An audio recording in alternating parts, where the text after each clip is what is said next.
Good evening, everyone, and welcome to the start of Season 15 here at RTG's, formerly called Thursday Tier and Tier 1, and now rebranded as GP2. We're here at the Miami circuit for the first race of 10. It's 5.250 kilometres and 3.262 miles in length, 19 corners. It's got 2 DRS zones.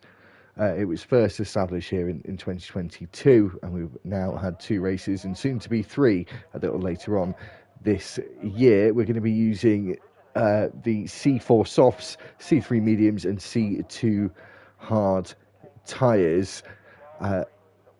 And I can't talk about driver standards, of course, being the first race of the season. As you can see, we've got a full house again this evening and a full house of full-time drivers as well, which is even better to see, and a couple of new faces as well. I was on my own on Monday, and back for another season is me and Lee every week for the 10 races in Thursday. And I don't know about you, Lee, if it's anything to go by from last season. I'm really looking forward to season 15. Oh yeah, most definitely. If it's anything like it was last season, it's going to be right down to the wire, and yeah, it's not going to be any margin for error, I would say, comparing to like last season anyway.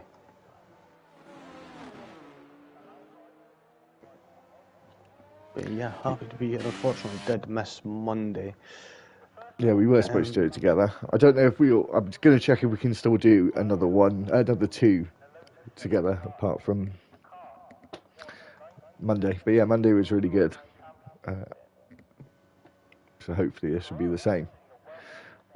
Quite a few new faces for the first time as well, which is also nice to see. It's again equally as positive to see the same drivers season in and out. But we've got a smattering of new drivers on the page there. Taylor McKenzie, I'd argue, we say, being one of them. He took part in the last race of season 14, someone that me and Lee know reasonably well from past times. And who else we got? We got Kez and Zach.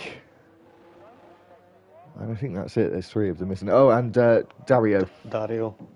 Yep. So Zach, Dario, Kez, and well, Taylor McKenzie, but he was reserving last season, so only one race. I think it was 1 or 2 races. That was it. Just yeah, I know it was like at least once anyway.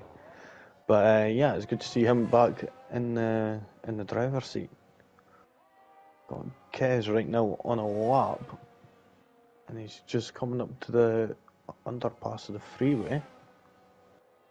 Tightest section there.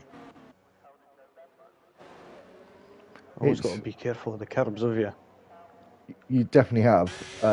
It's interesting to see that we're in the 15th minute, just coming into the 13th minute, and we still haven't had a lap time on the board yet, Lee. I think the first one, as you said, is going to be Kez. Struggling on the exit, though. Yeah. See what times you're going to be able to put in a 129.995. What was the benchmark from last time? It was set by Paul Jones, who subsequently won that season as well on Thursday. Back then, I would arguably say Thursday was the quicker tier than Monday, or closer. But now, after last season, hopefully this season, it's even closer than it was. But anyway, this being the tier 2 now, the benchmark time was 127.373, and that was in season 13, which would have been the tail end of the summer and autumn, and especially as it was round 4, it was in about August time, maybe start of September. So we haven't been to Miami in RTG for a little while.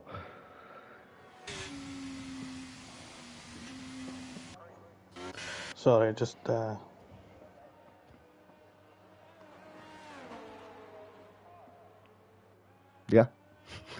No, just doing something right now. Sorry. All right, no worries.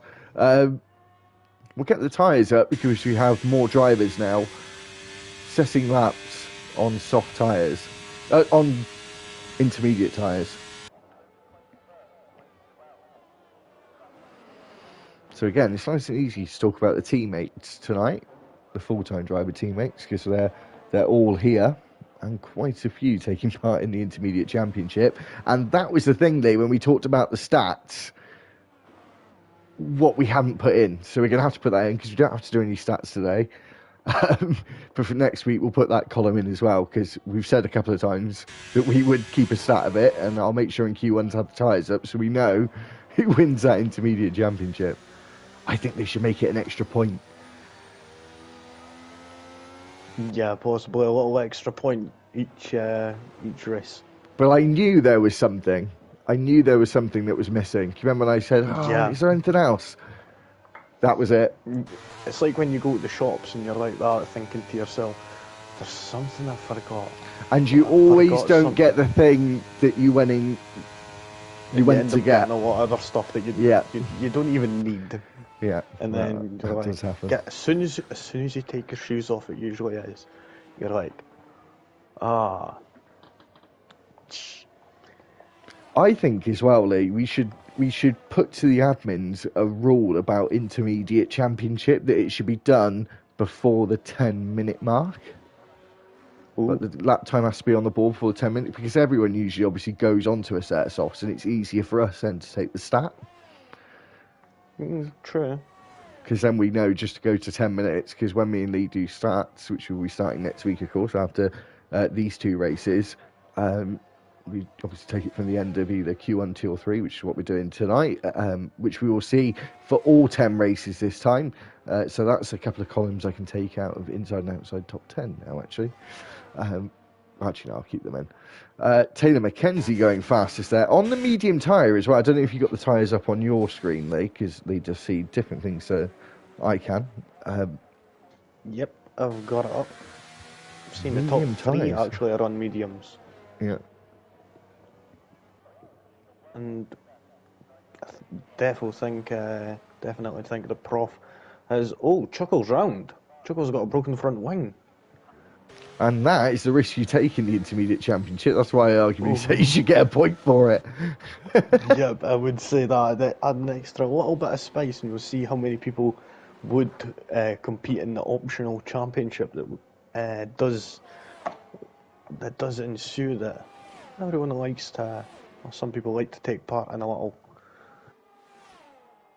So there was only 5. So it was Goyex, Ginge, Pipple Candy, Tiny, and Chuckle. With Goyex getting the fastest time of 132.549. Actually, really quick. Comparing it to the faster times, which Lee's just went faster, 128.698. So just over 2/10 quicker than Taylor McKenzie. We're still around the 1.5 second mark from the pole time we had in season 13. So that was a full qualifying session as well. So it is it's Dario made a mistake. He just looks like he's going slowly. Yep, he went just offline a wee bit, going around turn 3 and banged the wall. I'm unsure if he's got damage or not. I think he's all safe. But I think he's going to be restarting that lap.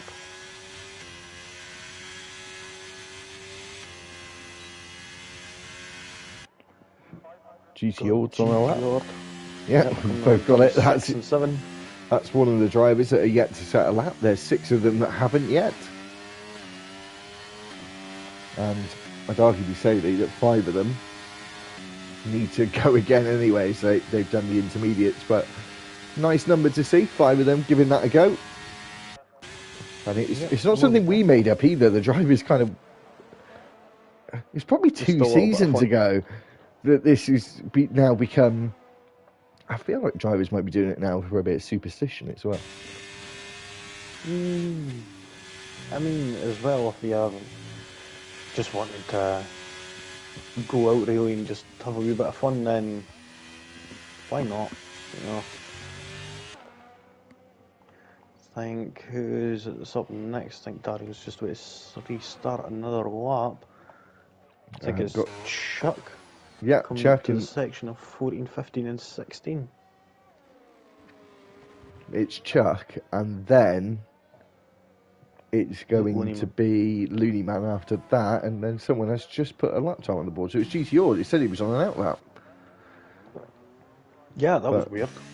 Yeah, I guess he wasn't. That's fair, that. Yep. Oh well. But now Chuck, around turn 17, coming to the line. What is he going to be able to do? Goes quickest, 128.261. Nicely done from the Williams driver.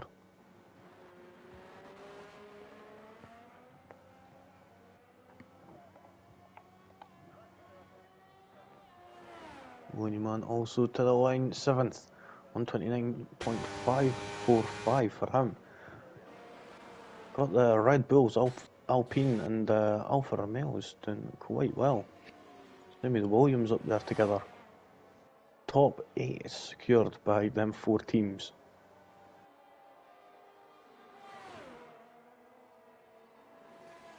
Are you there? I am here. I was just having a drink. I was just quickly trying to drink it to respond. Yeah, that could... Well, we won't get ahead of ourselves. Yeah, Dario. Nice lap from him. Goes third fastest, just behind Lee. Where is our new champion, Lee? He's done an intermediate lap. And Koik's won that, Lee, so we've got to make note of that.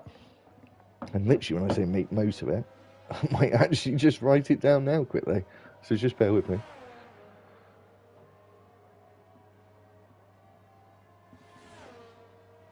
I think you're on mute, Lee. Yep, it was, and I was starting a little on board with Pippo Kennedy actually, but now he's coming through 7 and 8 now onto this mighty stretch, which leads all the way down to turn 11. You've got 2 corners here, which is isn't corners here in these cars. It's like upside down airplanes just glued to this track. Now nicely around 12, keeping it in nice and tight, around 13 and 14 and 15. It's really tight there, and you've got to be careful not to get the car off balance on them high curbs. Now out of 16 and just straight flat. DRS will be wide open now. And there's that rear wing opening up to reduce the drag all the way down to turn 17, where it's going to be heavy braking. I think I heard just a little bit of a walk up there. And being careful on the traction on the exit of turn 17. And then to the line, 128.183. And there you go, a championship time from a champion. Yeah, newly crowned champion. But again, we won't get ahead of ourselves. We still got a long way to go to get anywhere near the pole time from the season 13. But again, got a lot of time until we get to that point where we're talking about pole positions. Danny making his way through the tricky complex in Sector 2. One of 2 drivers now not to set a lap. Tej is in the pits. Chuckle's just coming to the line. Where is... What is he going to do? He goes quickest, 127.87. Nice lap from him. Ginge and Koyaks are next. Ginge goes fast with 128.698. Then it's Koyaks coming to the line in the Alpha Tauri. And he was well off his time, so he must have messed up. Danny, 128.796. Puts him into 7th.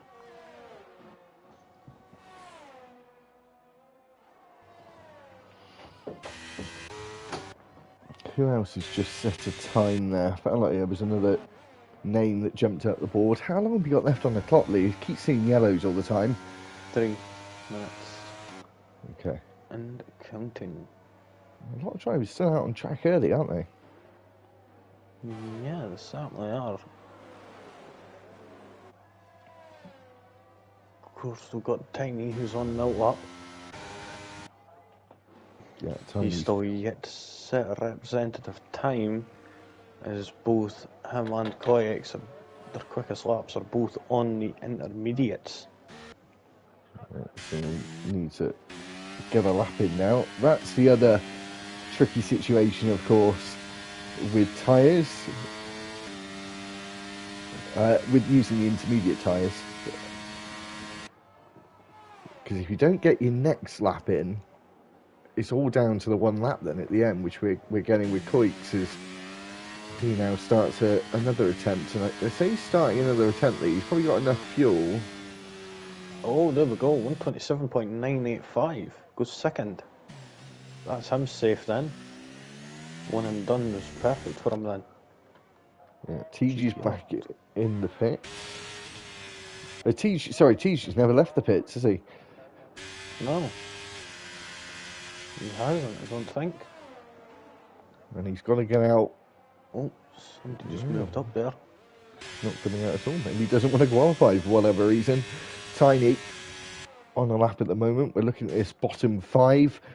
Drivers like Perm Bowden, who I think was in the Haas last year, or last season. Alpine. Was it not? Ooh. I can't remember. That was the Fishes.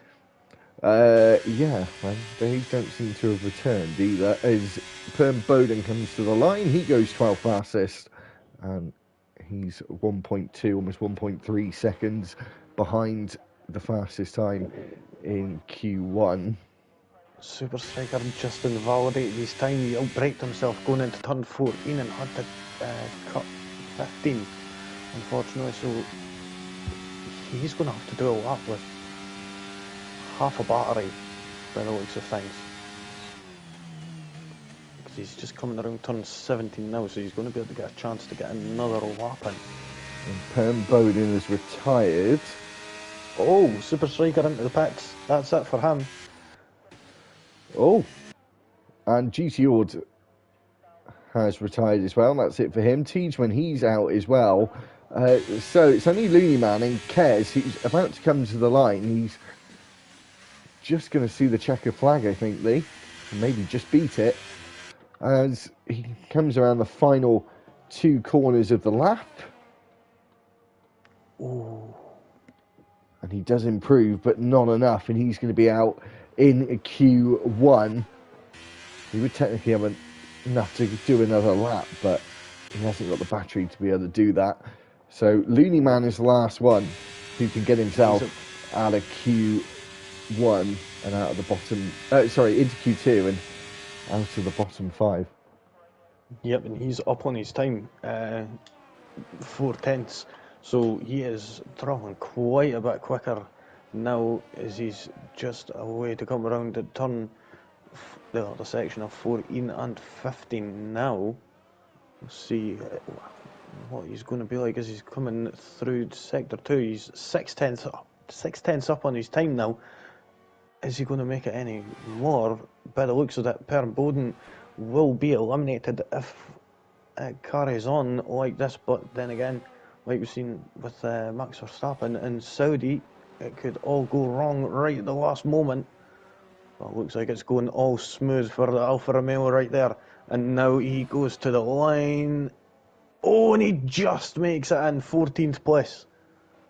And knocks his teammate out for good measure as well. Perm Bowden was higher than that, so he's crashed out. Yeah, he has. Yeah, I did say. So, oh, 3... no, it does that thing. Yeah, no, I know. But yeah, Perm Bowden's out anyway. So we're going to have 14 in Q2. And Looney Man knocked out his teammate.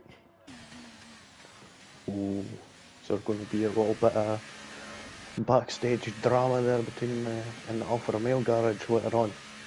Yeah, the three out of the 4 rookies as well, Lee, have got themselves into Q2. Yep, nicely done from them. Unfortunately, Kez just not managing to hook it up well enough, but then again, it could all change come the race.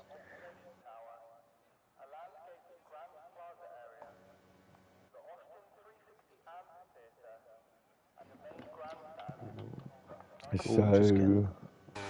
yeah, who are we waiting for? That's it. That was Kez just getting wheeled back into the garage there. And so, that is the end of the 18-minute session. That is known as Q1.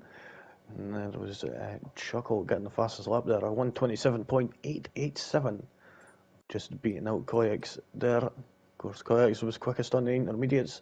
Chuckle even quicker on the dry, so he's only a tenth off of the Mercedes man. Matthew was in second, then it was Pippo Kennedy, then Chuck in fifth, sixth was Taylor Mackenzie, then it was Lee, Ginge, Dario, Danny, Zach, Tiny, Royal Rumble, and Looney Man.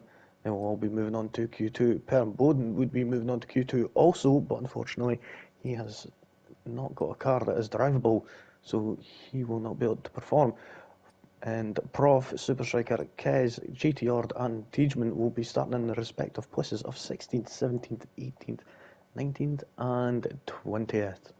So now moving on, where we're going to have 15 minutes and 14 drivers battling out for a top 10 position.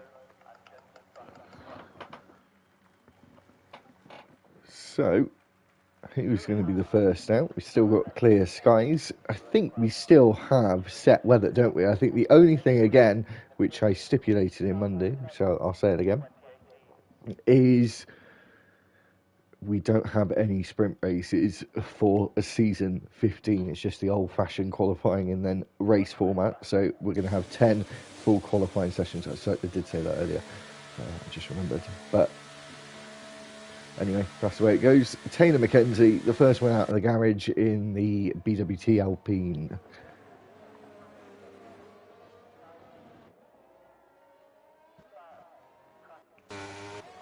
We'll say, looking at the cars this season after finally seeing them on track, and Taylor Mackenzie is on the intermediates. Okay, that was a not expected call, but I don't think he gets the rules of the intermediate championship. It's only classifies in Q1. Taylor Mackenzie.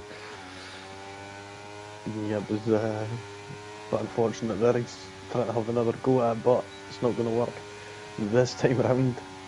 But yeah, having a wee go back and looking at the liveries, this was the second time we've really seen them. Well, first time we really hit the track since testing anyway. And having a look at them, it just felt weird, like especially the Red Bull just behind the halo and the side covers. Oh, but do you know what? I was saying this on Monday, right? I think I said it last night as well. And if anyone's wondering why there was a stream last night, it's for another league. But RTG let me just do it on this channel as a one-off. It literally is going to be a one-off. It'll probably get deleted later on anyway, potentially. The 2023 Mercedes, looking at evening game, Lee, looks so like the Red Bull.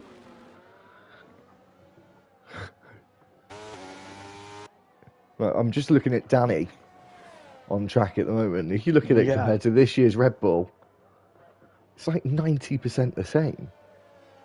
Yeah, maybe there's some elements there. I mean, there's been talk that it was Adrian Newey actually took inspiration from a few of the other cars that you've seen on the grid last season, and well, most notably would be the Mercedes, and I think it's by Japan. They could be possibly looking at a zero side pod design. I'm unsure how that's going to work out, as it completely failed with Mercedes. But then again, I think Mercedes' problem, I think they were quite quick. It was the cooling that was the issue. I think that's what they've said now. They felt like the car was actually showing good numbers, but on the racetrack, it was the cooling and keeping the engine cool and brakes and everything that was the real issue. Yeah, of course, it's not going to be the best then, is it? If it's not got the big enough. That's Zach out. It turned 6 and 7, yeah. Oh, that's a weird one. Must have lost it around turn 5. Yeah, just seen there, unfortunately, Taylor Mackenzie getting in the way of Danny Taylor was on the intermediates and Danny was behind on the softs. And the worst part of it was going around 14-15 chicane. So Danny's had to bail out of his lap and he's went on back into the pits.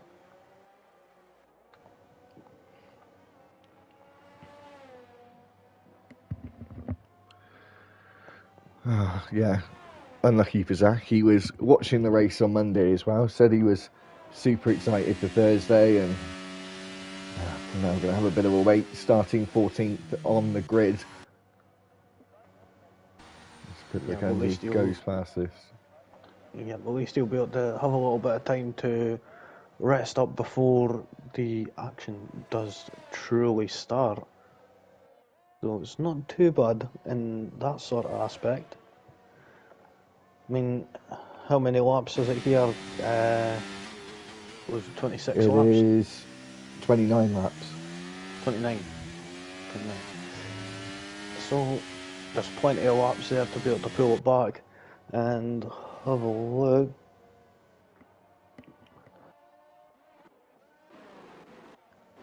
So Perrin Bowden answered the phone to his daughter and crashed on his in lap. Yeah, that gives it. Well, that tells you right away, don't drive while you're on the phone. As well, that happens. And then Zach saying his tyres were cold somehow and he lost the grip. That's a bit unfortunate there. But hopefully they managed to do well going into the race. And can you believe this as well, Lee? How time flies. This is going to be the last season probably on F123. Oh. I just pray that the next one is going to be better. Okay. Yeah, okay. Yeah, right, listen to this here. There's always hope. It's probably never going to happen. It's like a 99.9%. I mean, Luke did blow at up the Death Star, so yeah, there is always hope, isn't there? Exactly. Luke managed to blow up the Death Star. So, there we go. Oh, Chuckle a little bit deep into the corner there, but he's second fastest at the moment. Not seen anyone get into the 127s yet. Ginge starting his first lap in the Papaya McLaren this season. And actually, looking at the livery, Lee, I prefer last year's livery to this year's because I did quite like the blue. But I think I preferred the blue when they first brought it out. You remember the really dark royal blue? Yeah, I mean, the one thing that I don't like about these cars now is it's just getting more and more like carbon showing and it's less paint. And it's all to do with weight. And that's the thing, you wouldn't think that paint would come into weight as much. But it does, and well, the teams have actually been complaining to the FIA, I think it was, about the weight limit. Like it's too low. They need to improve it and put it up a little. Yeah, so I was just looking at the calendar, Lee. And the season ends on the 2nd of May. So, about 3.5 weeks before the Champions Edition comes out. So, I think we're going to have a month off. Oh.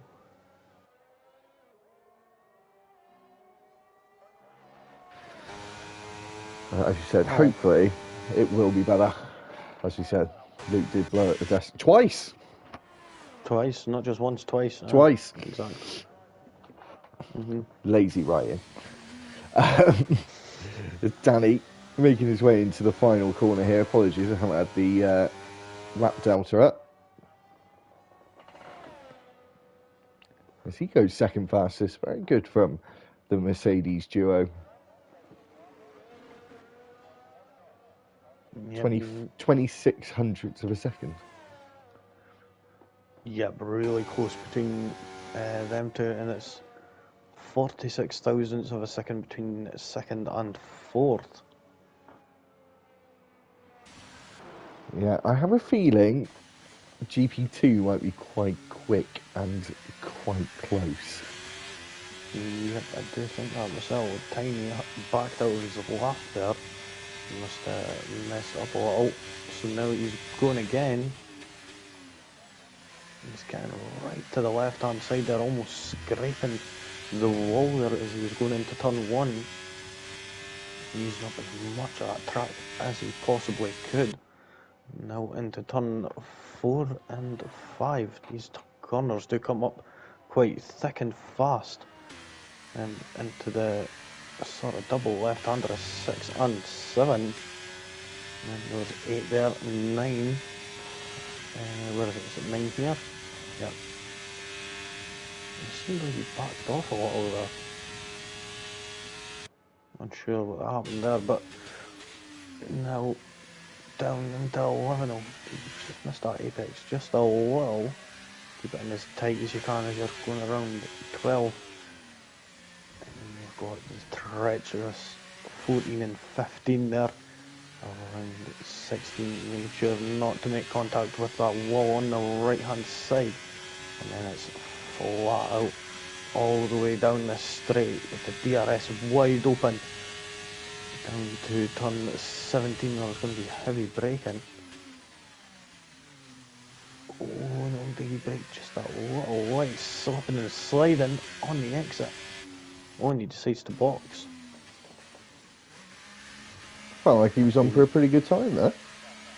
Yeah, he did. But maybe he didn't want to do it yet and was worried that he would be sitting around gathering anxiety, seeing how far down the order he was going to go and if he was actually going to get into Q3. Royal Rumble crosses the line, just scrapes himself into the top 10 and just behind his teammate. And I think Chuck must have had a slightly scruffy lap because I'd have thought he'd been up there maybe in the top 5. But as you said, Lee, look how close is it? Look how close it is down to 8th place. It's 4/10. Let's actually tell you what it is. 0.436 of a second from 1st to 8th, down to 11th is 5.570. So very close. Potentially going to get a bit closer as the top 7 haven't gone out of the pitch yet. As you see, Tiny just making his way down towards the end of the pit lane, getting himself back out on the circuit quickly.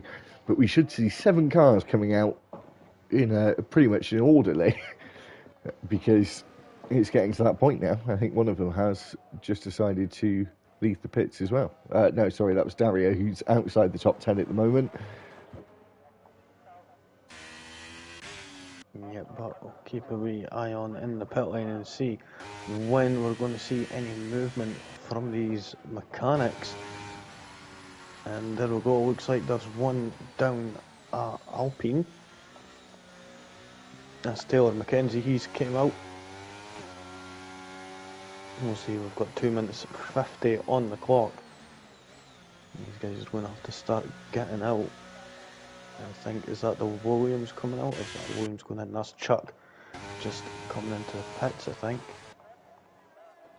No, he's just gone into turn 1 to start a lap. Chuck. Royal Rumble, sorry. Oh, and Chuck had a big snap as well.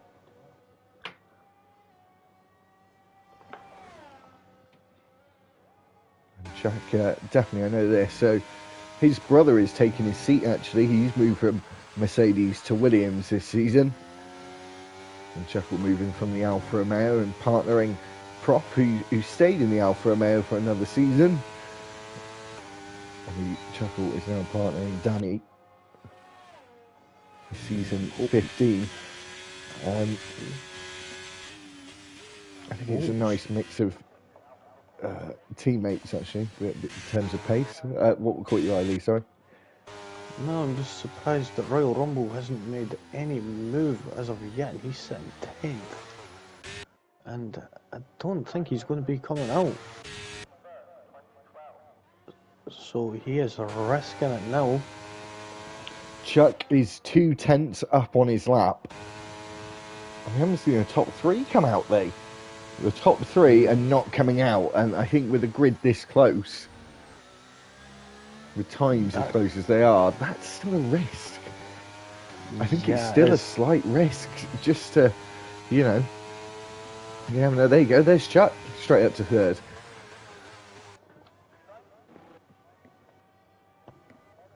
So Mackenzie just starts his final attempt. Looneyman going slowly. I think he's getting set to start one more lap as he gets out of the way of cars going quickly. One of them being Lee, who is on an out lap, or is he waiting? No, his teammates obviously knocked him out, not drop out. Like I said, stayed in the Alfa Romeo this season. Tiny now making his way down to the final braking zone of the lap, turn 17. And then we've got two more corners which are flat out, 18 and 19, can't count. Tiny goes 9th fastest with a time 4/10 back from the leader, and it was a 1:28.528. Matthew goes fastest, a 1:27.7, and already Lee chuckled down to 5th. Oh, this is looking a bit treacherous here. Tiny only managed to pull a 1:28.5. Having to get right out the way of Looneyman there. Who is next up? It looks like it's Chuck. I know he's coming into the pit, so it's the Alpine of Taylor Mackenzie. He's going around the final corner, getting out of shape. Is he going to get himself into Q3? And he goes 6th fastest, and that's how chuckle a little bit.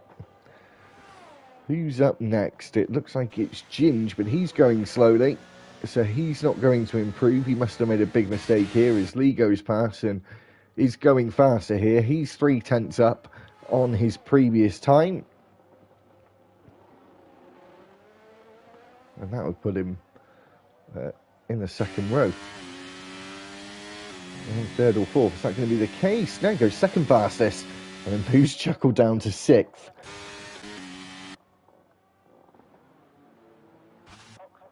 But I think he's going to be safe anyway. But did take a slight risk. Queeks is still on a lap, I believe. Looneyman is going slowly. I think we've got our bottom 5 now, Lee, of course, including Perm Bowden, as Queeks Gamer comes to the line. And goes fastest, and now only 3/10 off the fastest time we've had around here in RTG on F123. Yeah, I'm so seeing the times absolutely ramp up there compared to Q1 there. And actually the top 3 managing to get into the 1:27s there quite nicely. Tiny just managing to make it through into Q3 there. That's a 1:28.528. I feel that he has got a bit more in the tank there. Fortunately, Looneyman missing out there, and Royal Rumble not even managing to come out at the end.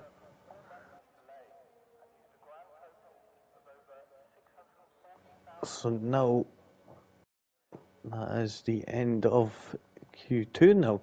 So had Coix, they're getting the fastest lap in Q2, 1:27.687.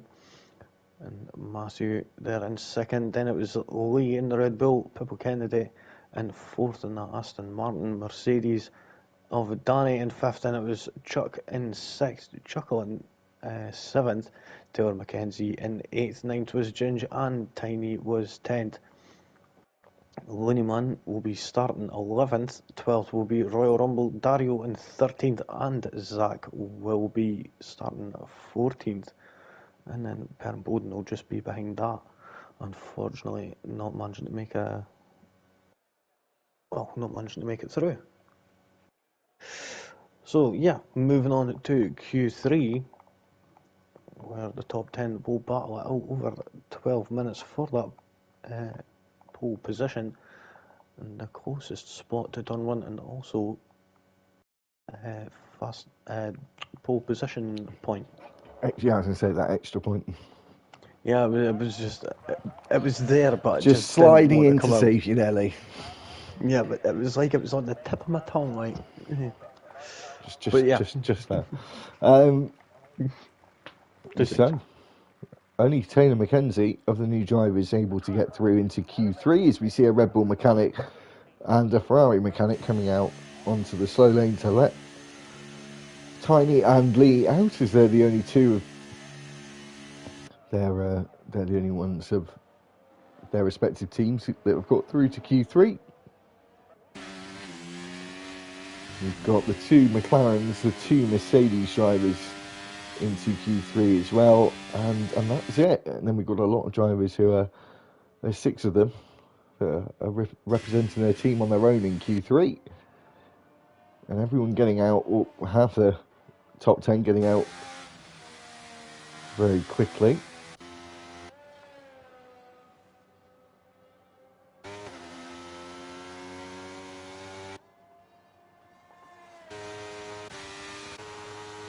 So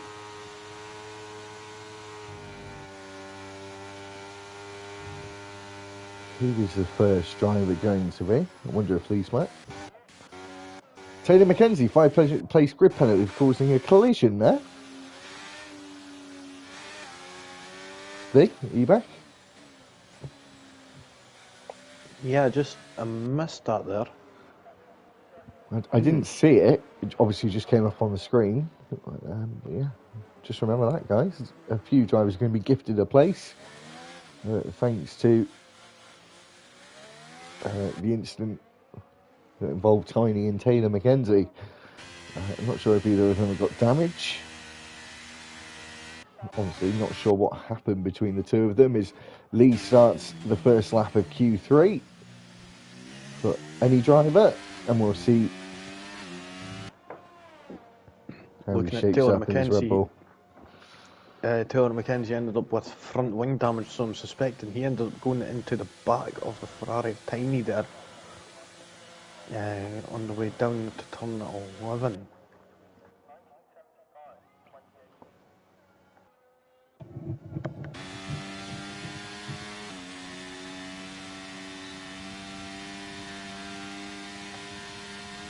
So who's it first? Is it Lee? Yes, it is Lee, as he makes his way into the braking zone of turn 11 and then through turn 12, which is, I think, don't really like this section of Miami. It's very clunky. And I thought about it earlier, they didn't ask you, out of the now 3 circuits we've got in the States, I'm not going to say which is your favourite, because I think I know the answer. I'm pretty sure I know the answer. So in best to worst, what is your favourite to worst?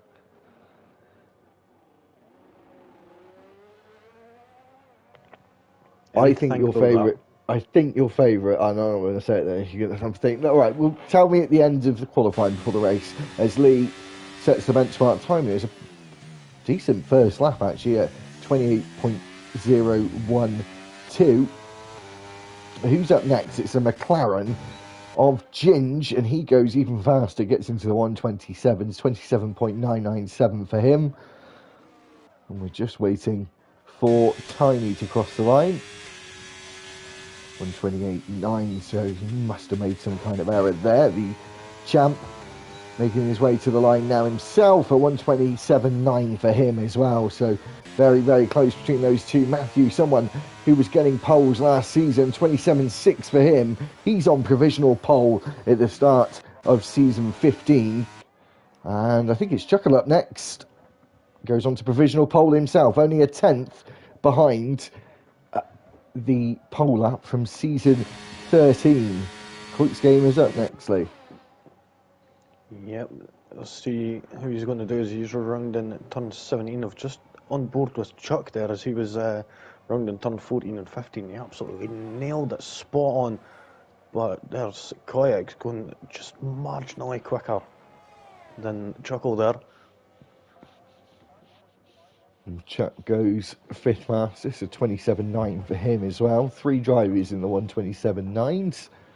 As Taylor McKenzie now starts his first lap, and Danny's still sat in the pit, so looks like it's going to be a 1-lap Q3 for him.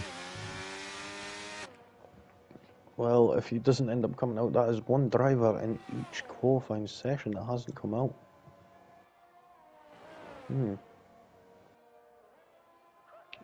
but now Taylor Mackenzie, after having that little mishap on the outlap, he's going to need to get an absolute belter of a lap in, as he's got that 5-place grid penalty that he's going to have to take come the race.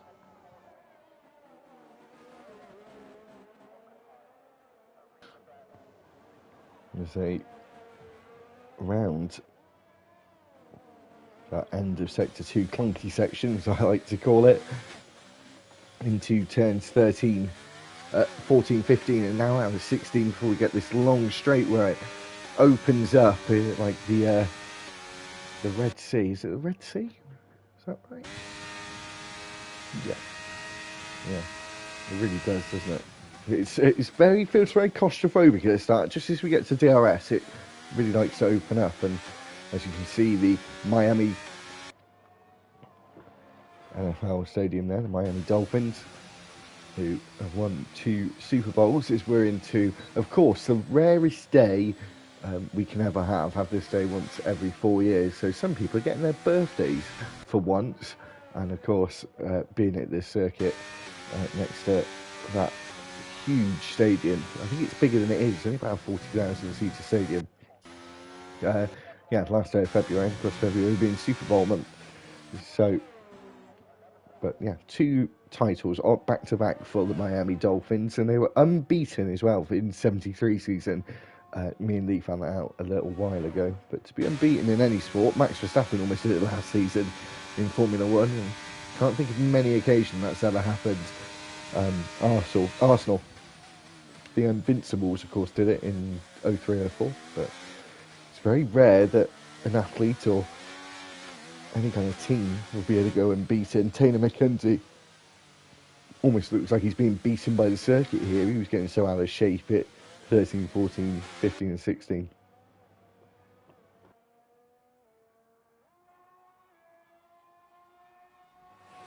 Mike Lee, what's the rule?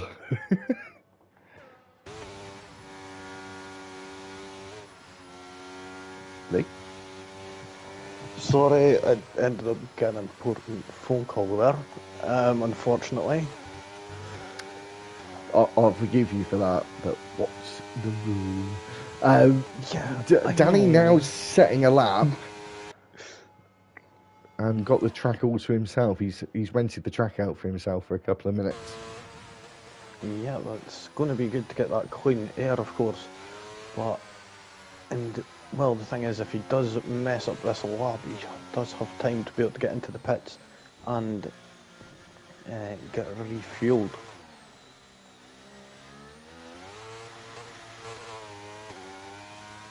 Now coming out of turn 16 and on the straight down to turn 17. DRS is wide open now and giving him as much speed as possible, up to 211 miles an hour there. If you use kilometres, then you're going to have to convert that, because I have no idea. Danny to the light, something like that, I think. Maybe for next week, Lee, one of us should have kilometres on the screen in miles, and then we'll always know. You do it in kilometres.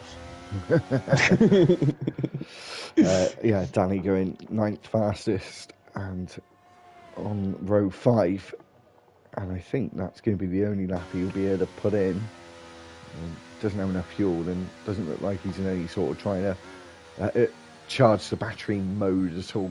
So looks like that might be his only contribution to Q3. Yeah, but he's using the battery anyway, so he'll just be going straight into the pits. He's done a one and done sort of lap, so he's gonna.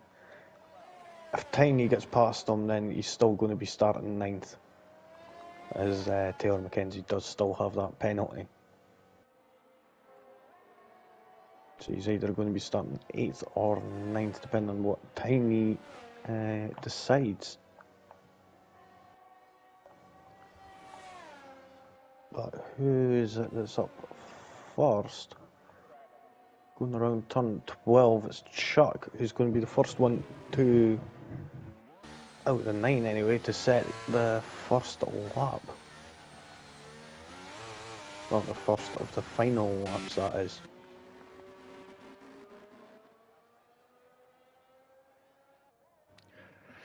Yeah, so Chuck's up first, then the Aston Martin of Pippo Kennedy, because he's the only one in, then the Ferrari of Tiny after that, I believe. Yeah, Red Bull of Lee after that.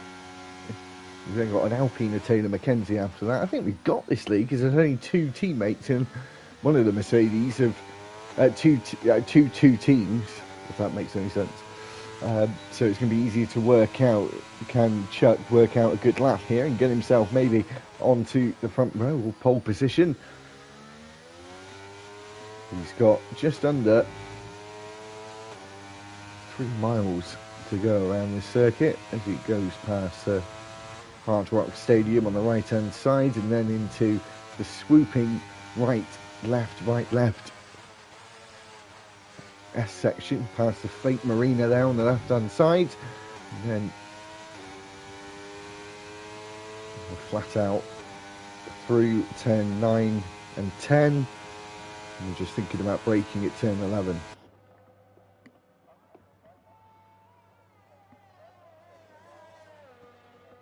Yeah, braking just at that 100 metre board for turn 11. And imagine they got it quite nicely, nailing that turn 12 there.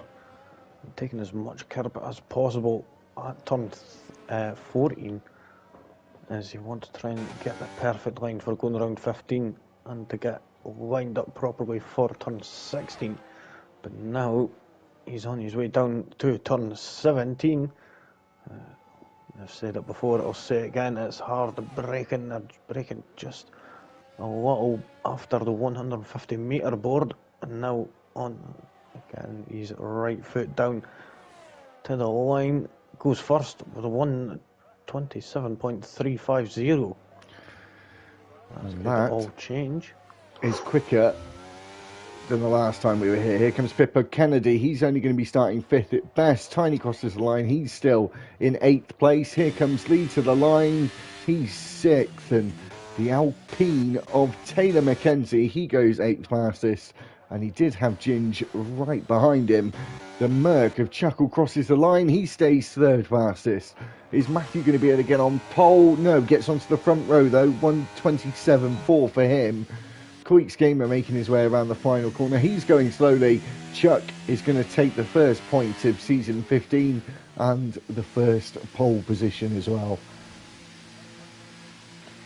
Nicely done there from the Williams-man. Managing to get that pole position there and that extra point.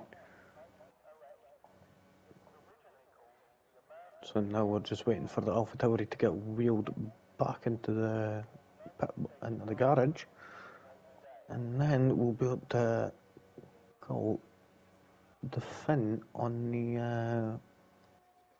3rd stage of qualifying.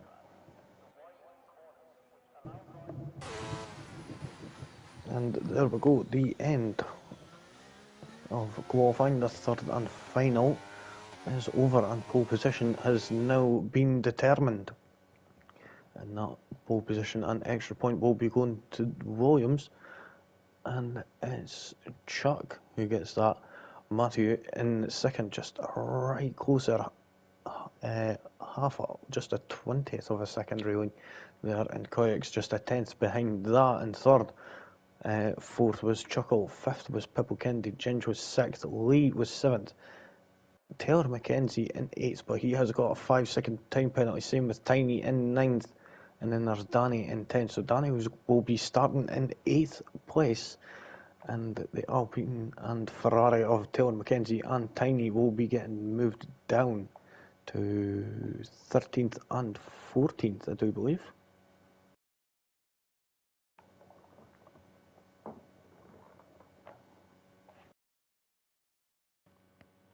So a lot of people have been waiting around now to get started.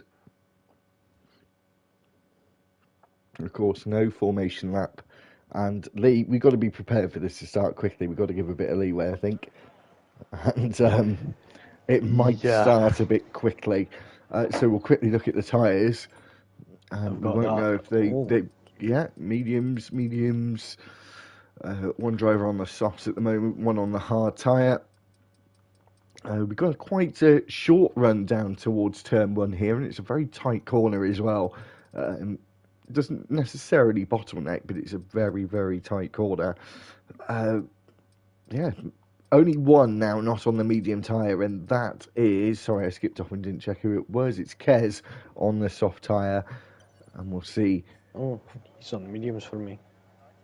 Oh, maybe it's One just thing I changed. will take. Oh, there's a couple of Queeks and Chuckle gone onto the soft tyre as well.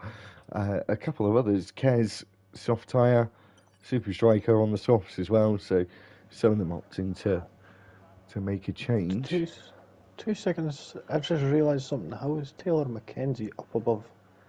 Is that I'm not never too mind? sure, but we're about to get ready to get underway. We've got 3, 4, and 5 red lights.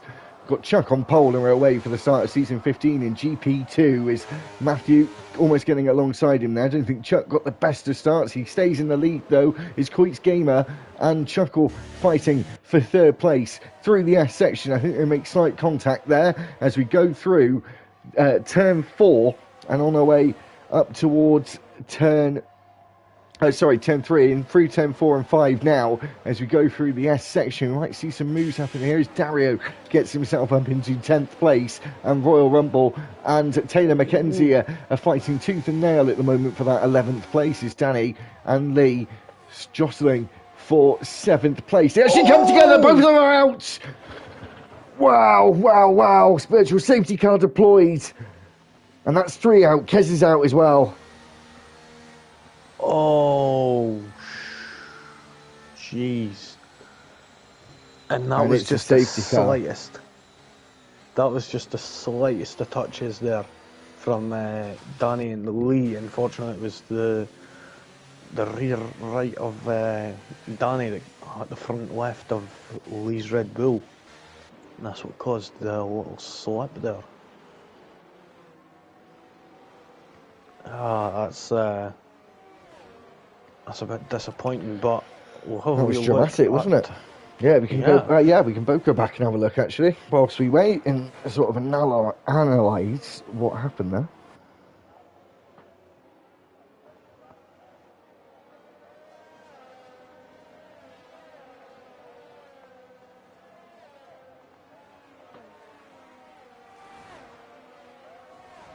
Yeah, they kind of both came in together, didn't they?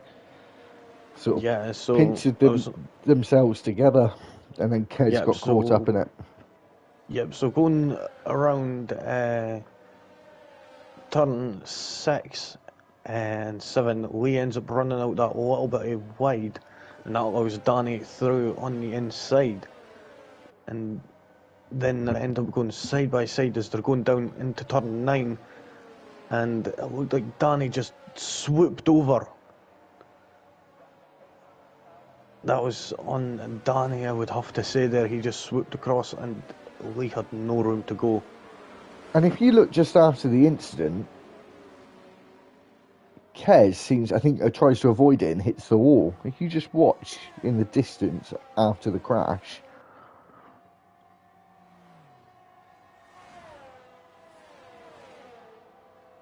I'm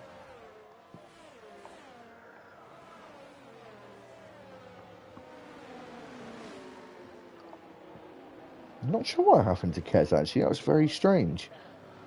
You can kind of see it. Oh, I think he made contact. Someone tries to avoid it and makes contact with Kez, and he goes into the wall. Interesting. That was quite a big crash from sort of nothing, really.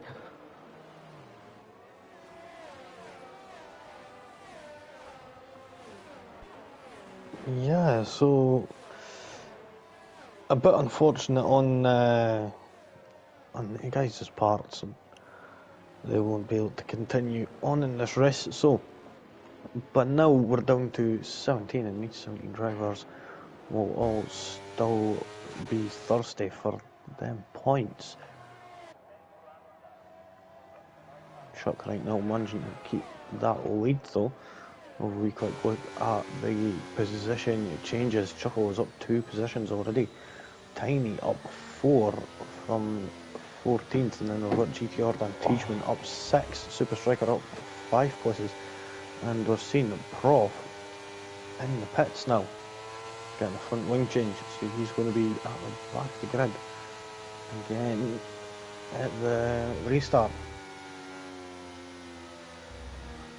And just to say as well, guys, as we're under the safety car, if any of you are new to the league, which I know there are a few of you that are for Monday and Thursday, and potentially some reserves as well that are watching now or after the stream is finished, make sure to subscribe to the channel. Hopefully, for people who are watching now, we can get to 350 subscribers by the end of the race. We're on literally 349, one away.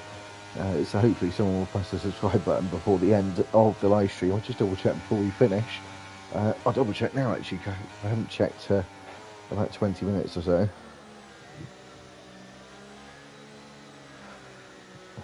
Just bear with me.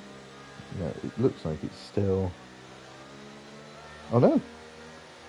351. So thanks very much, everyone. Getting on the downhill towards 400 now, which is nice to see. Thanks for everyone who's subscribed in the last couple of days. Had like 10 or 15 subscribers in the last week or so. So that's been nice. I think we're going to get safety car in this lap. There you go, just like magic. And we'll get racing again with 17 of the 20 drivers. Just to refresh, Kez, Danny and Lee crashed out after Danny and Lee came together on the back straight, and I think Kez got caught up in it of no fault of his own after that. Yeah, it was a bit unfortunate for Kez there. Yeah, being a little bit involved in it, just, well, not involved in it, but getting caught up in it. But now Chuck is going to be the one who's leading us away, and he's gone now, and Chuckle getting a little bit slippery there as he's getting back on the power. And it's big enough gap to Matthew that he's not going to be vulnerable. But who is vulnerable right now is Looneyman, as he's got a wild horse on his inside there, and then it turns to the outside, and then it's the inside again, and he's managed to move up into 7th place there. And now Taylor McKenzie is now in that bod in the water as he's getting ready to pounce. See if he's going to be doing it anytime soon. He's right on that gearbox as they were going around turn 7. Oh, who's going for a move there? It looks like Tiedeman's going for a move on GTR just there, using that battery up to try and to get past him there. Chuckle and Chuck have swapped places, and Chuck's got himself up into a good... Chuckle got himself up into a good position. As Chuck was on pole, but look at that, Chuckle getting out of shape. He's on the soft tyres as well, so we only had a half a lap of racing before the safety car, so now we're just potentially starting to get into a groove. Haven't seen the battle for the lead for many a race between the two brothers as the Ferrari gets past the Alfa Romeo there, as Royal Rumble looking to the inside of Taylor McKenzie as he gets on the brakes later. Taylor McKenzie does, by the looks of things there, because he stays in 10th place, and now Royal Rumble seesawing at the wheel as Chuckle takes the fastest lap. It was a 1:30, and GT Ord into the pits. Perm Bowden is now down in 16th place.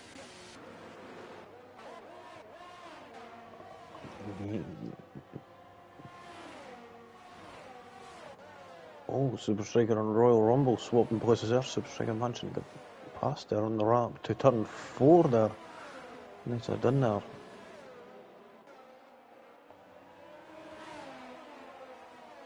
And Dario lost the back end of the car. Yeah, he lost the back end of the car out of turn 8, and he's lost 2 places once he was going through turns 9 and 10. As we hit the brakes for turn 11, still no DRS of course, not till the next lap.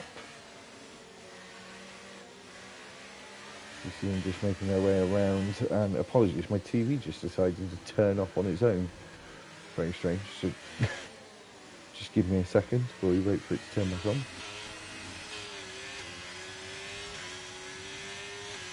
Ah, there we go. Yeah, sorry about that. That was very strange. TV just turned off all by itself. Dario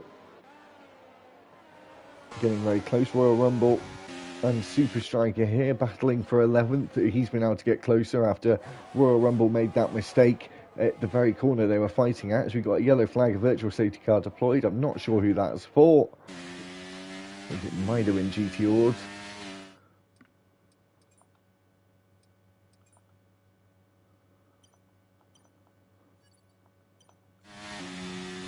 Check if safety cars were on reduced, because that was didn't seem like that was really anything.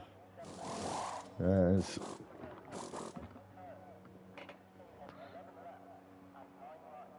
Perm Bowden gets a front wing change and a drive-through penalty for Zach Nation, as he was too quick on his Delta.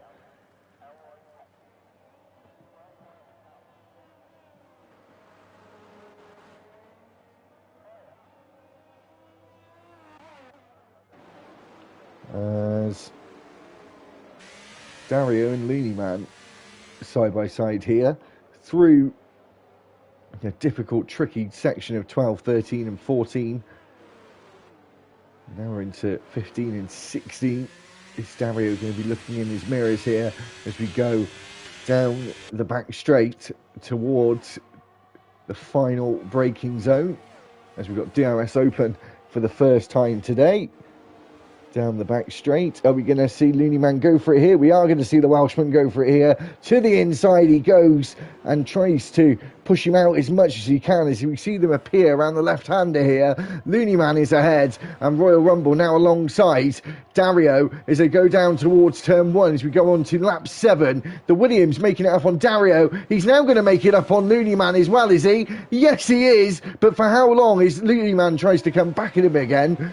But then it's under threat from Dario as Taylor McKenzie gets involved in this fight as well. As we go into turns 4 and 5, Dario is now down to 11th place. But look at that from Royal Rumble. That was very good racing from him as we go around 6 and 7. Yeah, it was certainly spectacular racing there. Super Striker managing to make up a place on Dario there. Oh, it looks like Looney Man and Royal Rumble swapping places, and there was that Ginger and Pipple Kennedy battling out side by side as they're coming around turn 11 and into 12. There's that many battles on track that I don't even know where to start. Yeah, the one thing I will say, Lee, just from a personal note quickly, I'm really impressed today. You can have 3 commentators today. Looking at the live stream, how close it is to real time, it's like a second. What, the actual live stream? Yeah, it's about a second behind. Have a look. Get on board with like Coit's Gamer that I'm with now. I know it's a bit of a nerdy thing I'm doing in the middle of the race. Oh, whoa. Oh, Super Striker. Whoa. Super Striker. A load of them are coming together there. We took our eyes off them for a minute. Sorry for getting a bit distracted. But yeah, have a quick look, Lee. I'm looking at this battle for 8th place between Royal Rumble and Looney Man, and look how close it is to real time. Oh, right, so here it is. Super Striker missed his braking zone and he came a bit too close on Taylor McKenzie, but not realising there was a couple more ahead, and then Dario was going up the inside and ended up making contact with Super Striker, and Taylor McKenzie got the worst of it all and ended up back way down. I think now Super Strikers gave the place to Taylor McKenzie back, but that ain't going to solve the problem. Now goes Dario on the outside, or is he going to be? Well, he is going to be on the outside, but is he going to get it done? It's going to turn into the inside at turn 12. But then again, roles reverse outside at turn 13 as we appear around that corner. Oh, he gets past.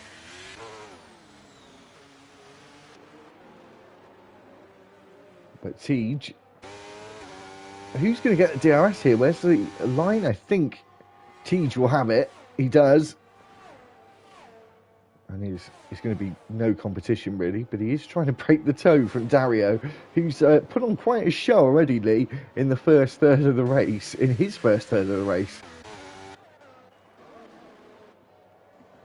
Yeah, but he certainly has been quite the chatter, as he's been quite involved in quite a bit of battling, I would say. Just as of recently, Taylor McKenzie into the pit lane. That front wing change his name? Yes, it is. Getting a new front wing on that Alpine.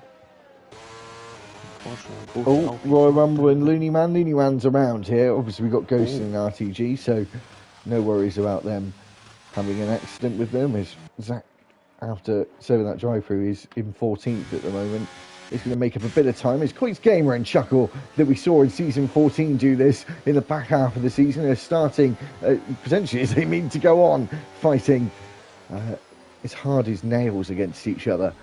And respectfully, but they're fierce with each other on track, these two. Yeah, they most certainly are. Fierce but fair, I will say. And here comes our reigning champ. He's going to get one of the drivers. He's going to get two of the drivers, Lee. Look how quick that Aston Martin is. And then Chuckle goes into the side of Pip into Queeks Gamer. And now those two again are now side by side as we see a driver entering the pit lane. Chuckle. And Queeks now to the inside of Pippo Kennedy.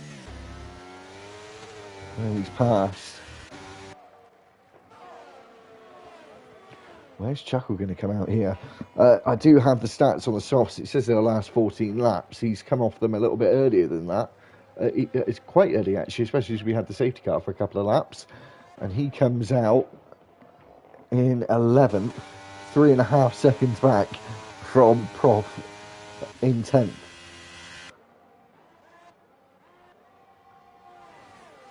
Oh, so at least he's got a little bit of clear track to get there goes tyres Pippo. up the temperature.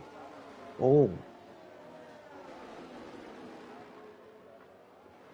Yep, Pibble managing to get back up to third place there. And now he's going to have to be chasing down Matthew in that McLaren, and Chuck is just ahead of him. Teachman and Dario battling out there. Teachman managing to get past Dario, it seems. Saw this last season from Prof as well, didn't we?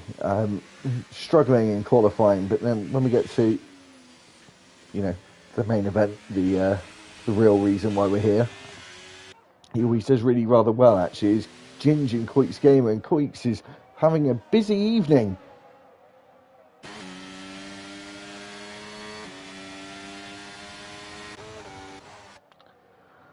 Matthew in second at the moment. He was doing quite well in the first half of the season. He dropped off towards the end.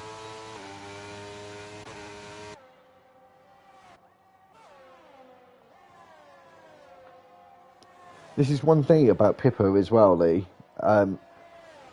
Didn't get a load of wins. Did he get one or two? I can't remember exactly. He definitely got the one in Japan, as we have a DNF, that's GTO, that's the safety car. And I think you're on mute, my friend. Yeah, GTR, whereabouts was that? Oh. Actually on the way into the pit lane there enough. Just coming out of turn 18 there. Well, coming into turn 18, sorry. And yeah, so we've got another safety car. Chuckle ain't gonna be happy, as he has just pit. Same with Super Striker and the Looney Man. Oh no, Looney Man has just came into the pit there, but yeah, unfortunately Chuckle, with him just pitting, that's gonna leave Chuck and everything free to make a cheap pit stop. Are the top 9 going to come in to go on to the hards to the end? I think that is what's going to happen. Yep, all of them are going to go on the hards as, I mean, if they had another set of mediums they were able to go on, which, well, they can't. then yeah, but it's going to be all hard, and it's going to be tough for this McLaren duo. Oh no, you managed to get in and out quite quickly there.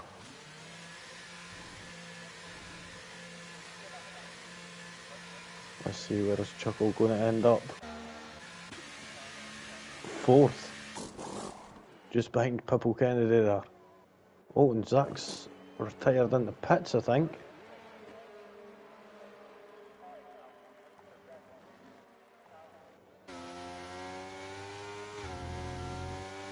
Oh no, he's not. I don't think. I think he might have won it, maybe. Going around turn 18. Oh. Still there? I am.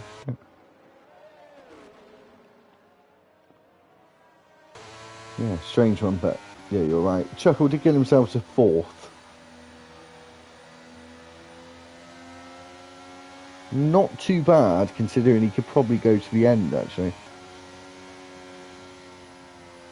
With the help of this safety car. Yeah, of course, he's always got that benefit, I would say, in terms of that. And, well, the mediums, he's going to have that advantage in the opening stages, but come the closing stages, he isn't going to have that advantage anymore. And that's when it's going to start coming into hard territory.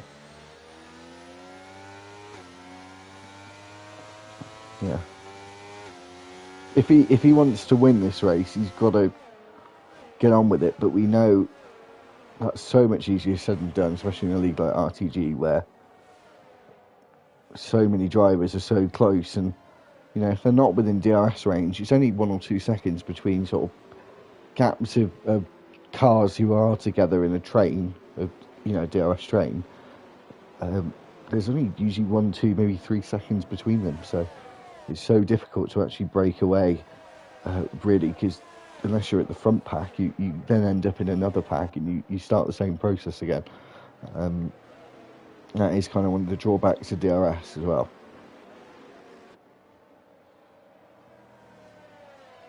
Yeah, I will agree. The use of DRS really does. It's too much of a singular assistance rather than helping the whole grid be able to catch up, and that it's a bit terrible in that aspect. I mean, as soon as you're out of that 1 second range, you can't get it anymore. It's a bit unequal, I would say.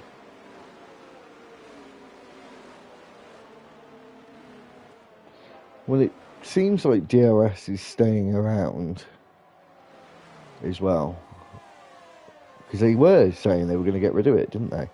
For a long time. They said sort of these regs, they were going to maybe have it for 22. Well, we'll have it for 22, maybe have it for 23. But now, obviously, we're just about to go into F1 2024, and it's not gone anywhere. We said a couple of weeks ago, I think push to pass, like they have in IndyCar, is a better idea, personally. Where you get a certain amount of usage for the race, to whether to attack, defend, or put in good lap times to try and catch up. Yeah, it would be. It's basically like an ERS battery, but it's limited rather than getting its energy back. Yeah. But I think it should have more of a boost than it does. Yeah, even that.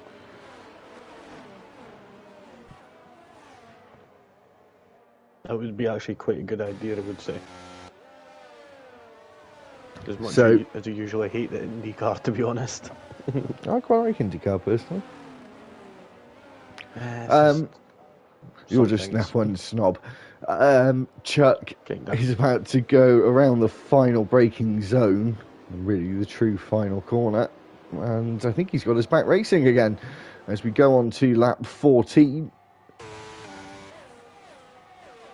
Still got that McLaren right on his gearbox, and Chuckle, is he going to go for it here? No.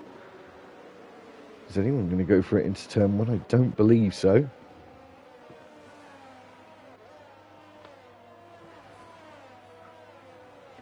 Maybe someone will go for it into turn 4, and that someone could be Chuckle. No, going to wait for a moment.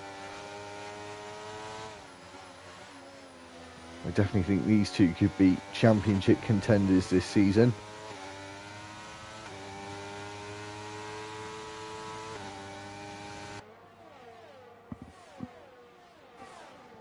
Chuckle definitely going for it here. The medium tyres working well for him, and he's got to use them to his advantage. And look at that, Coy's Gamer trying a sneaky one on the outside there. I think if he'd have lunged to the inside, he might have had a chance, because he seemed to brake quite late, but the route he was trying to take was blocked by the Aston Martin under the freeway, and then alongside it, as that makes his way down to the same level as the track, and then the track opens up down towards turn 17, and Matthew now taking the lead of the race. Is he? Looks like he has. Yep, nicely done from Matthew there. And also setting up fastest lap there, 130.973. Move further down, we got Kayaks here, still managing to stick with the, make it this top 5 train time. He's just falling a little bit out of the DRS range. Perrin Boden, unfortunately, not having the greatest of restarts. He's fell back to almost 3 seconds back now. Tiny managing to claw back a little bit of time to get back within the DRS range. But he's got to stay there for another lap, literally, because you don't have DRS, of course, until lap 16, same as the start of the race, 2 laps after the safety car, as Prof and Dario side by side. The medium tyres are on the Alfa Romeo of Prof, and you can just see the advantage they have at the moment. And Super Striker on the mediums as well, just behind Dario. So this strategy and potentially final stint of the race lead is going to become quite interesting. The balance of play between the tyres are going to shift in 8-10 laps. Yeah, somewhere about there. It is going to be roughly about lap 24 that is going to be starting to go over into the harder compound territory, as we're doing. Taylor McKenzie in the pits. Oh. As well, we do know that as the mediums wear down, the hards don't wear down as much, so therefore the grip will start switching over, where the grippier tyre in the later stages will be the hards, so they will be the grippier come the end of the race, unless someone ends up pitting for a fresh set of tyres.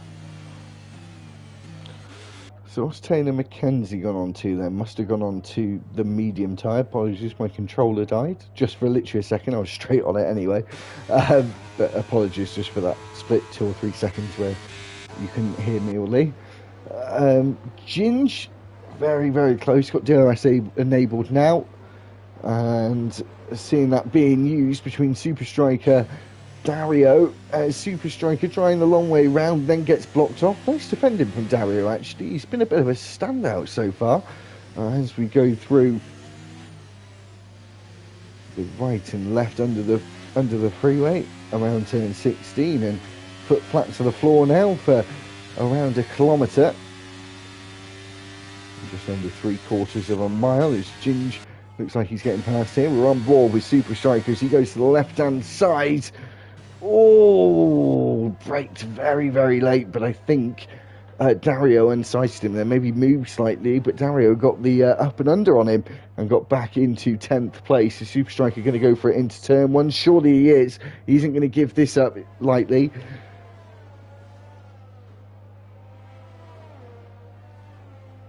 But he stays behind for now as Perrin Boden gets past Looney Man, who's in the pits for a front wing change and onto the soft tyres, and yeah, I think they might just last. Royal Rumble going for a move at the inside of turn 7 here. Oh, Tiny just left the door wide open there. But now, could that have been a little bit of deliberate tactic to allow him to be able to get the DRS back, and then that would be able to protect him a little? But there we go, he's managed to make it past, and Teachman is coming up quite strong there. To the back of that, Williams now.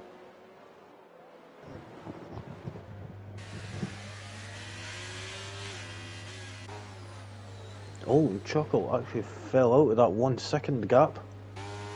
And now, he's not going to have the DRS. So right now, it's a 2-horse fight for the lead. Oh, Chuck blending out. Chuck. Did you hear it? Yep. He blended out. He blended out. He didn't want to go for it. They don't want to lose time. I think they want to work together to try and get away.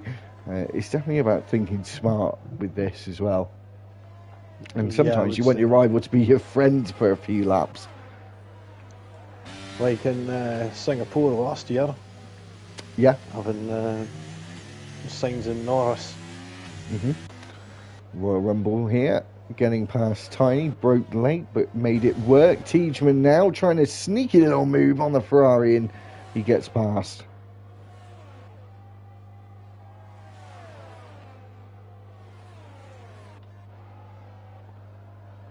Yeah, it was one thing I will definitely say from these guys is has actually provided excellent racing at this track. I mean, it's not a track that normally got good overtake, but there we go, got Koyaks. Oh, and Koyaks, did he just manage to get that place done? Ooh, not sure. I think he's giving it back to Chuckle. The one thing I was going to say before this VSC, Lee, which I don't think he's just going to be a VSC, I think. Oh, wasn't paying attention. Would have switched off. Yeah, it just completely switched off, which is something you've got to watch out for, actually. It's a bad habit you can get into. I would genuinely say, Lee, and obviously there might be others that come into play, but initially, this top 5 we've got at the moment, in no particular order though, I think these are the 5 that potentially we could see fighting for a championship. I could see all of those 5 drivers potentially winning a championship. Yeah, I would say that. Chuckle into the pits. Into the pits goes Chuckle. Let's see, he's jumping onto them Red Bull Pirellis, and he is going for it. There we go, into the box. And 5-second penalty for Brough. Oh, that is always one of the most painful, I would say, because there's nothing you could do except just keep going. Like, there's nothing that could be done, like serving your your penalty in the pit lane right there and then. So if you're just making one stop, then you're having to carry that the whole way.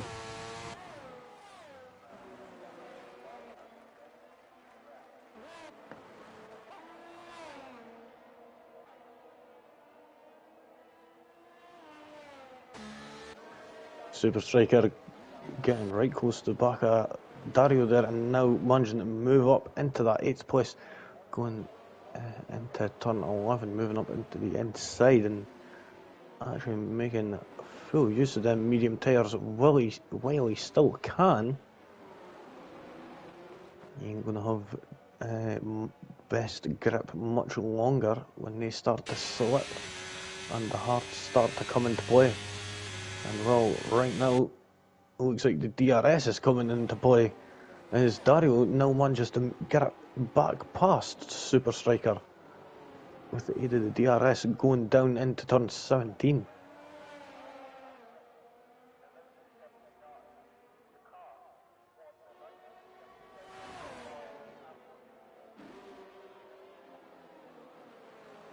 Hello.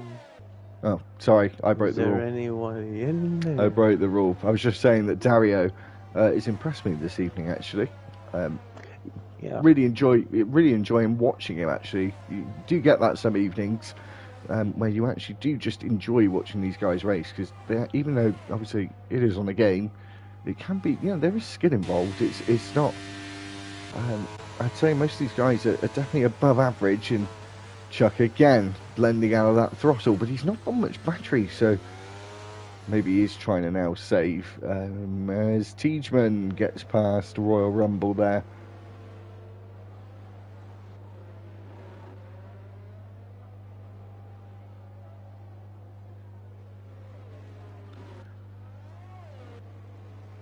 Top four all staying with each other. Got to keep a close eye on what Chuckle's doing as well. He's definitely making up time.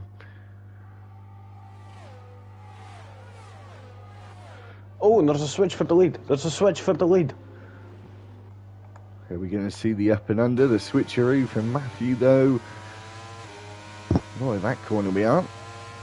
Is he going to try and get the place back? 3-second penalty for Taylor McKenzie, and he thought about it. He certainly thought about it. I think he was just trying to bait Chuck out to maybe make him break that little bit of letter and go wide. But Chuck knew a bit better there. Super Striker into the pits, off of them mediums. I'll see, I'm jumping onto them softs, and there we go. On them Red Bull Pirellis.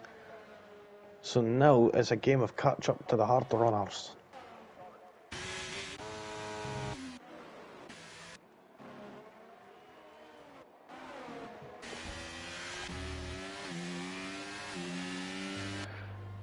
Super Striker and Tiny came together there out of the pit lane, and it was very, very close between them as Super Striker now being held up by Tiny.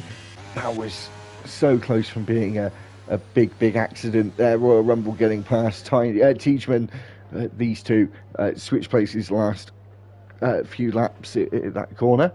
And again, happening on lap 21.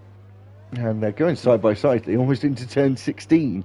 Which bottlenecks when we come out of the corner. Well, that's all happening. Here it is, a switch for the lead. Chuck getting back past Matthew yet again, and all this is allowing Pippo Kennedy to catch right back up, same with Quake's Gamer, and they've managed to catch up quite significantly. Matthew, is he going to go for it going into turn one? He's significantly further alongside this time. And there we go, manages to get on the inside and get that move done. Oh, Chuck was having a wee look around the outside at turn two, but decided better against it. And these four are battling it out tooth and nail for that one. Now, a lot of guys, a lot of drivers going onto the softs at the end. Have they maybe not got the confidence that the tyres will last? Or are they trying to, or are they thinking that that strategy's working better as Super Striker? Royal Rumble Tiedemann. It's a tough one, I would say. It's maybe just finding that the tyres aren't the best with it being... the lead changes again. But this is most definitely at the moment if this carries on, I so hope it does, Lee, because this is potentially a five-way fight. Don't count out Chuckle catching back up, because he could do. He's not too far away, to be honest. It's whether the tyres will last him is the question, and hopefully the drivers on the hards will start to, the grit will start to fall off for him. Well, he is quite a significant way back. He's 15.2 seconds back right now, but he's going to have to hope and pray something happens to the folks up in front. But wow, the speed that Tiedemann came flying past Royal Rumble there, absolutely incredible. Dario getting a 3-second time penalty after pitting for the softs and pushing a little too hard to try and make back time he's lost in the pit stop with such a small amount of laps to go. He was just trying to put everything on the table there, but some of the cutlery fell off. Yeah, it's always unfortunate when you're doing that and you're just trying to gain as much time as possible, but then, like you said, you end up just running that a little bit wide and just an inch the wrong way, and that's it. You've got that penalty that you didn't really desire. Now it's going to be another switch for 6th place here. It looks like Royal Rumble moving to the right hand side, using that DRS very effectively and getting up into 6th place now. These two battle now, switching every single lap, sometimes twice in a lap, and it's just ensuing from there. Chuckle is catching up, only caught up by about 4/10 of a second to Chuck in the last lap, so he's going to have to be gaining a lot more than that if he's going to have to want to pull something special off. Well, someone who I commentated on yesterday, Gendy Sunday, is saying that the hards, maybe they're not that old, are they? To be fair, they're only 11 laps, so it's looking more and more likely it's going to be only a 4-way fight for the lead rather than a 5-way fight for the win. But again, these are 4 out of the 5 that I just said that could be in a hunt for a championship as Royal Rumble. Trying to get past Teachman here. McLaren and Williams, Lee, looking quite good for the points at the moment as well. Yeah, they most certainly are. It looks like quite possibly Williams will be top of the standings. I would say McLaren, actually, probably. Maybe. Chuckle now getting a place, and Matthew getting back up into the lead. I feel like Queeks and Pippo are just waiting, just staying with them, charging up the battery, which they definitely both are. Matthew's got a load of battery to deploy.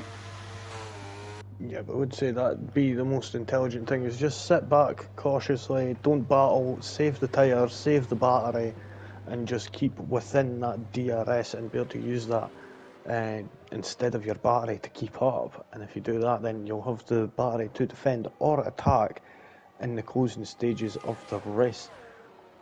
But looking at the battery situation in these top 4, they've actually got a lot of battery to make that top 5 even.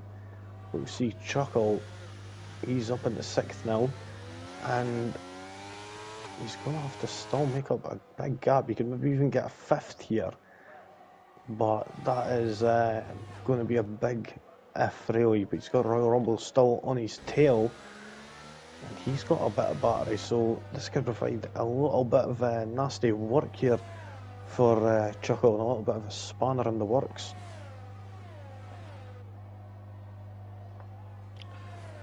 It's interesting to see as well that, well, there you go, just gone through the S section and he's outside of DRS, so he certainly is catching up. But yeah, I think 5th is probably going to be the likelihood of where Chuckle will finish if he can get past Ginge.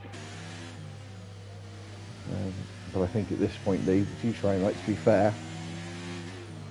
But I want to focus on this top 4 because when we cross the line, we're going to have 4 laps left.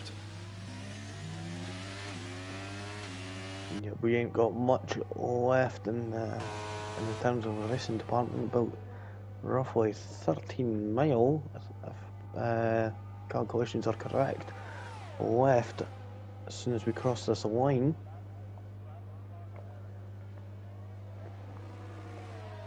Oh, Matthew's made a mistake out of turn 17. 18, Taylor McKenzie out. Is that going to be a safety car? Taylor McKenzie's out. That's it's Queeks Gamer and Matthew switching places, but no, I don't think we're going to get a safety car. It's going to carry on. Oh, I bet Chuckle was hoping and praying. Yep, he would have been. That's unfortunate for Taylor there, getting just losing it there. Unless there was a little bit of contact, which I'm unsure about.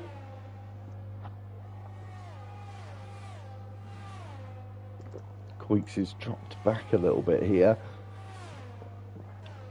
Now Pippo's in a position where he can take the lead, and he is going to take the lead into turn 11. Later on the brakes, inside line for him, and then they actually make contact with each other. But Pippo now into the lead of the race, our season 14 champion in GP2, or then as it was called, Thursday Tier 2. Koyix is around. Oh, he's going to be kicking himself.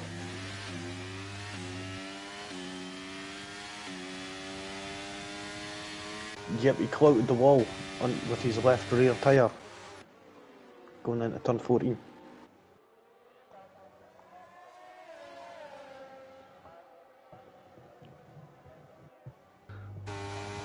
So down to a three-way fight, and not wanting to put any names out there for who might win this, because it's going to be so close. 3 laps to go, all on the hard tyres, and all got similar amounts of battery as well, Chuck being the worst of the 3. And I have a feeling that Chuckle made the wrong call. Oh, who was that? That looked like Chuck went wide. Yeah. Oh, and then gets on the curb and almost takes out Matthew in the process. Matthew was wise enough to stay wider than he needed to be to give himself a bit more space, and that paid off. And Pippo's actually just got outside.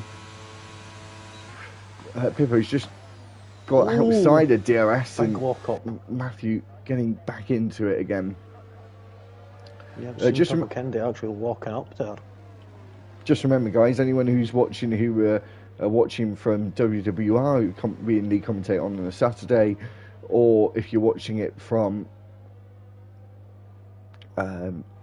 Burnt Rubber Racing from yesterday, you can join RTG. It is PlayStation only though, so obviously if you haven't got a PlayStation and race on F123, join the league. It's in the description of the YouTube channel, and I'm sure they'll be more than happy to get some more drivers in, maybe to get on the waiting list for a full-time seat, or just reserve for the time being as well.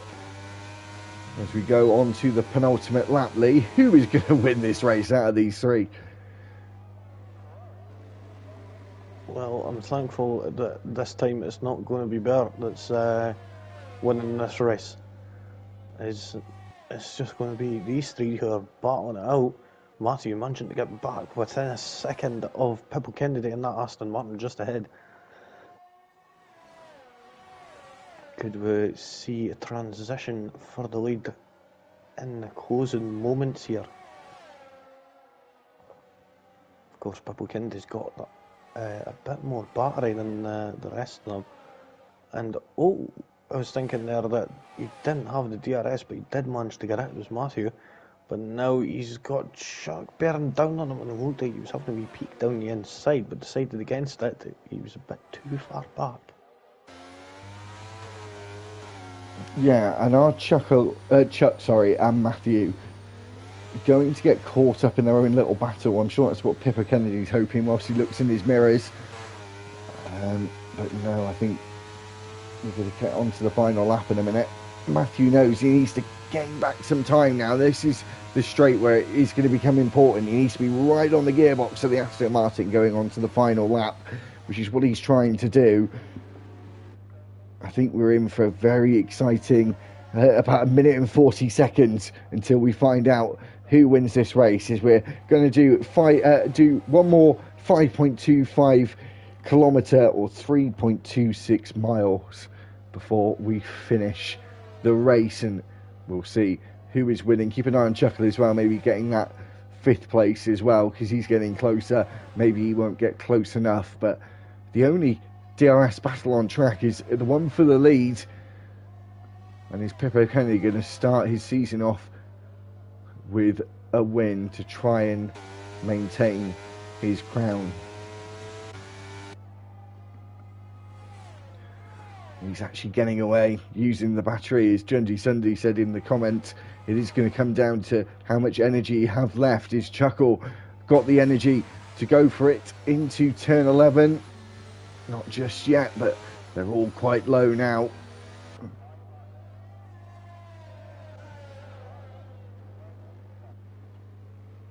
Still there? Yep, I was speaking to myself just there.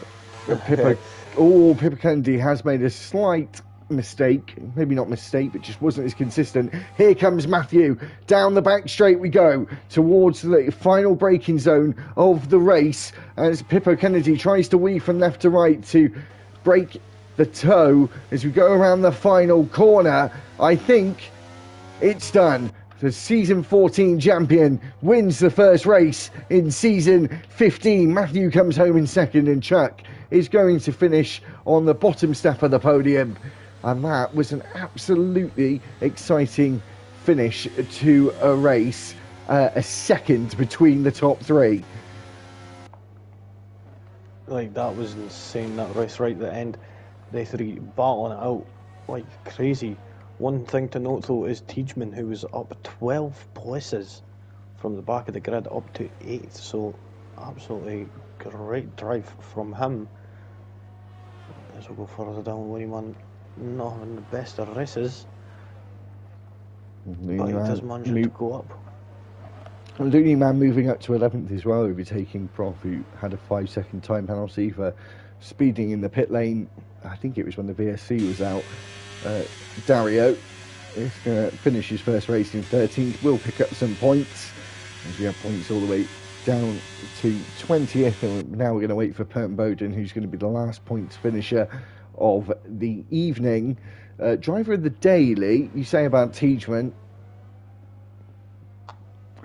I think it's Tiedemann, to be honest. I don't think we have an argument for who else it could be. No, I would say managing to get up there and also constantly battling his way up there. I mean, yeah, so got to agree with EA there. Tiedemann takes it for me. I would say he'd be my driver of the day, so nicely done from him.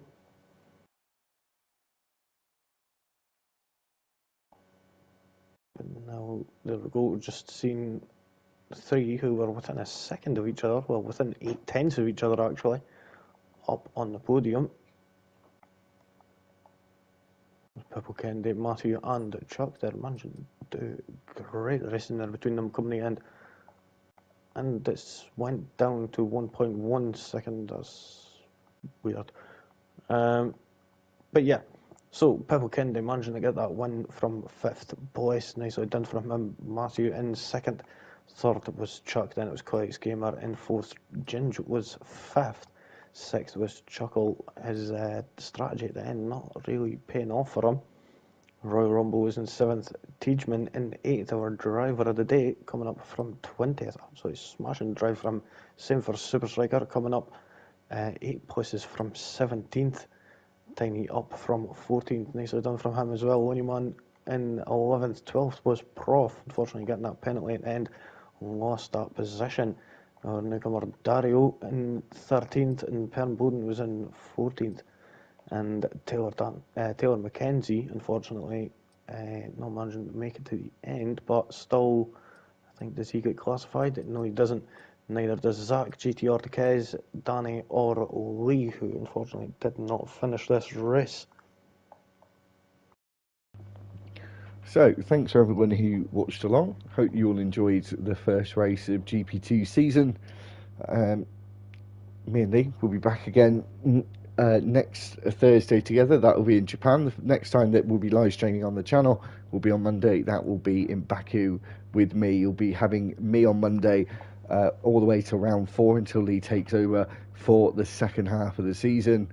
And yeah, as I said, we'll have me and Lee on Thursday every week. Don't be looking out for a Wednesday video next week, because it won't be happening on RTG. If anyone wants to follow a new channel, I'll put a link around somewhere at some point. And if you are just watching me and Lee, we'll be back on Saturday for WWR at 8 o'clock. Until next Monday, though, with RTG, it's goodbye from me and from Lee. Peace out.